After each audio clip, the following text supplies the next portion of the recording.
அனைவருக்கும் வணக்கம். விக்கிரவாண்டி இடைத்தேர்தலில் எடப்பாடி பழனிசாமி போட்டியிடலை. அதை பற்றி தான் இன்றைக்கி நம்ம பார்க்க போகிறோம். எடப்பாடி பழனிசாமி எதனால் போட்டியிடலை? 2019 இடைத்தேர்தல் வந்தது. நான்குநேரியும் விக்கிரவாண்டி இடைத்தேர்தல் வந்தது. அந்த இடைத்தேர்தலில் அதிமுக மிகப்பெரிய அளவில் வெற்றி பெற்றது. அங்கே முத்தமிழ் செல்வங்கிறவர் தான் இடைத்தேர்தலில் நின்றார், வெற்றி பெற்றார். அதுக்கப்புறம் 2021 சட்டசபை தேர்தல் வந்தது. எடப்பாடி பழனிசாமியினுடைய தவறான அணுகுமுறையினால் அந்த இடத்த திமுக கைப்பற்றினது. திமுகவினுடைய சட்டமன்ற உறுப்பினராக புகழேந்து அந்த விக்கிரவாண்டி தொகுதியில் தேர்ந்தெடுக்கப்பட்டார். விக்கிரவாண்டி சட்டமன்ற உறுப்பினராக தேர்ந்தெடுக்கப்பட்ட திமுகவினுடைய எம்எல்ஏ புகழேந்து மரணம் அடைகிறாரு. அந்த இடத்துல இடைத்தேர்தல் நடக்குது. விக்கிரவாண்டி இடைத்தேர்தலில் எடப்பாடி பழனிசாமி ஏன் நிற்கல அப்படிங்கிறதுக்கு அவர் ஒரு காரணத்தை சொல்றார்.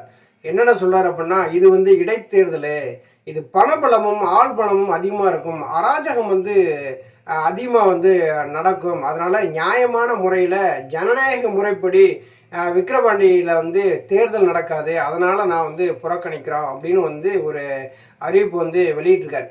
எடப்பாடி பழனிசாமி யாருக்கு அதில் எப்படிலாம் பூச்சுத்துறாருன்னு பாருங்க. அங்கே பணபலம் இருக்குமாம், ஆள் பலம் இருக்குமாம், ஜனநாயக முறைப்படி நேர்மையாக நடக்காதாமா, அதனால் இவர் விக்கிரவாண்டி இடைத்தேர்தலில் நாங்கள் புறக்கணிக்கிறோம் அப்படின்னு. உங்களால் நிற்கிறதுக்கு வக்கில்ல.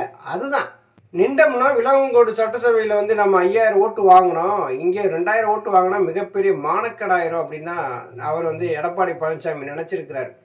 ஏன் ஒன்று பண்ணியிருக்கலாமே. 40 தொகுதியிலையும் பாராளுமன்ற தேர்தல் நடந்தது, ஒரே ஒரு தொகுதியில் மட்டும்தான் சட்டசபை தேர்தல் நடந்தது, விளவங்கோடில்.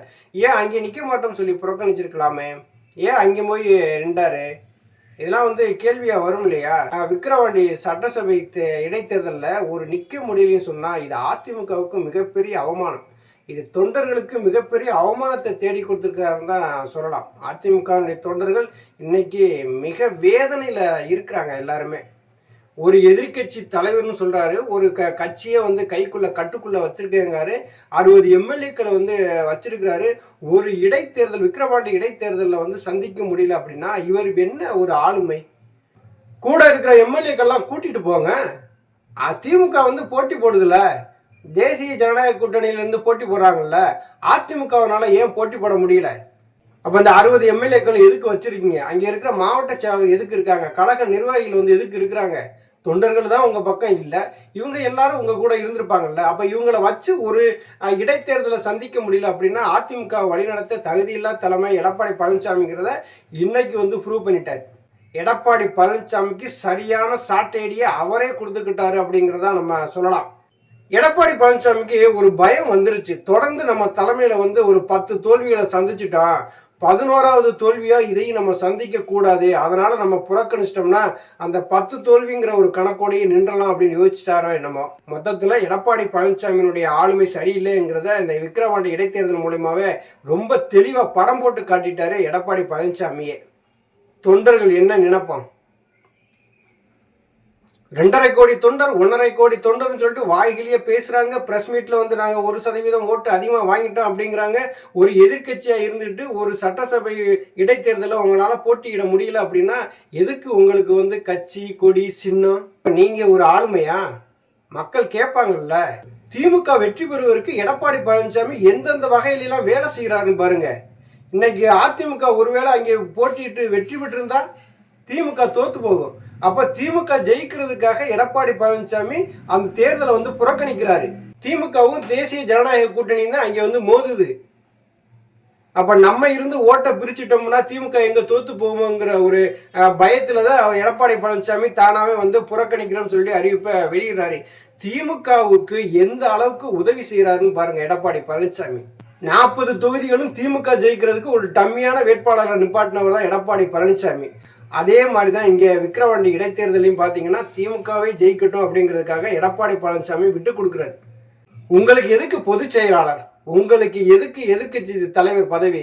உங்கள் பின்னாடி 60 எம்எல்ஏக்கள் இருக்காங்கல்ல, ஒரு ராஜ்யசபா எம்பி இருக்காருல்ல, கட்சியினுடைய செயற்குழு பொதுக்குழு எல்லாம் உங்கள்கிட்ட தானே இருக்கு, கட்சியினுடைய கட்டமைப்பு பூரா உங்கள்கிட்ட இருக்குன்னு சொல்றீங்களே.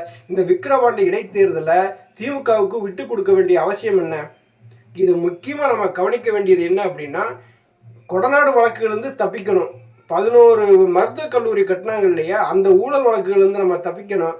4800 கோடி ரூபா டெண்டர் முறையீட்டு வழக்குகள் தப்பிக்கணும். தன்னை சார்ந்த முன்னாள் அமைச்சர்கள் வந்து வழக்குகள் வந்து தப்பிக்கணும். இதையெல்லாம் திமுக வந்து வழக்குகளை வந்து நடவடிக்கை எடுத்துட்டாங்கன்னா நாம வந்து சிறைக்கு போயிடுவோம் அப்படிங்கிற ஒரு பயத்துல திமுகவோடு ஒரு கள்ள உறவை ஏற்படுத்தி திமுக ஜெயிக்கிறதுக்கு எப்படி பாராளுமன்ற தேர்தலில் எப்படி உதவி செஞ்சாங்களோ அதே மாதிரி தான் இந்த விக்கிரவாண்டி சட்டசபை இடைத்தேர்தலுமே வந்து எடப்பாடி பழனிசாமி விட்டு கொடுத்துருக்கிறார்.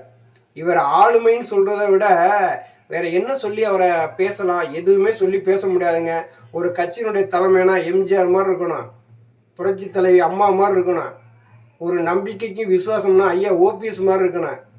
தன் மீது இருக்கிற வழக்குகளுக்கு பயந்துக்கிட்டு ஆளுங்கட்சிக்கு சப்போர்ட்டாக இருந்துக்கிட்டு தொண்டர்களையும் இங்கே இருக்க நிர்வாகிகளையும் ஏமாத்துற ஒரு தலைமை அதிமுகவுக்கு தேவையா அப்படின்னு தொண்டர்கள் வந்து கேட்குறாங்க. விக்கிரவாண்டி இடைத்தேர்தலில் அதிமுக வந்து புறக்கணித்தது அதிமுகவை மிகப்பெரிய அவமானப்படுத்தும் செயலாக தான் தொண்டர்கள் வந்து பார்க்குறாங்க. நன்றி, வணக்கம்.